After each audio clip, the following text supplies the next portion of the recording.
জানা ছিল।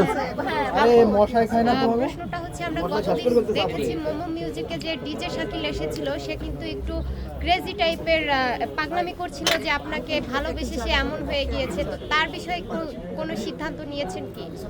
না, ও আসলে আমাকে পার্সোনালি কিছু অ্যাপ্রোচ করে নাই, and আমাকে পার্সোনালি কিছু বলেনি, যেটা হয়তো মমো ভাইয়ের সাথে শেয়ার করেছে, তো আমি তার বিষয়ে আসলে কিছুই ভাবি। সে কিন্তু আমাদের সামনেই আপনাকে প্রপোজ টাইপের এক ধরনের একটা সিচুয়েশন ক্রিয়েট করেছিল, কিন্তু ফুল ছাড়া। এটা না আসলে আমার কাছে মনে হয়েছে কন্টেন্ট, তো আমি ওটা কন্টেন্ট হিসেবে আমার মনে হয় না যে সত্যিকার জীবনে এরকম হতে পারে। তাকে আপনি কি বলতে চান, তাকে কি বার্তা দিতে কোনো চান? দরকার নাই 20 তলা থেকে লাভ দিবে, বিষ খাবে। কোনো দরকার নাই, বেঁচে থাকুক, লাইফটা অনেক সুন্দর। তাকে কি আপু বার্তা দিতে সে চান? যদি 20 তলা থেকে লাভ দিয়ে মারা যায়, সে মারা যাওয়ার কথা বলছে, ইভেন বিষ খাওয়ার কথা বলেছে।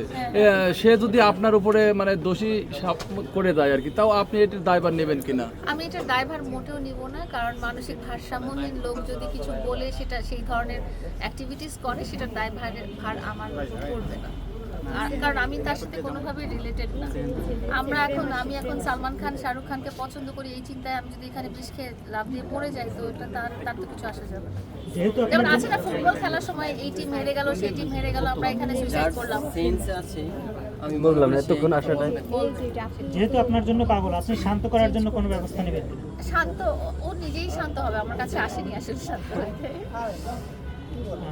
সর্বশেষ প্রশ্ন হচ্ছে গিয়া, মামুনের সাথে আপনাদের যে বিচ্ছেদটা, এটা অনেকেই বলছে যে নাটক ভাইরাল হওয়ার জন্য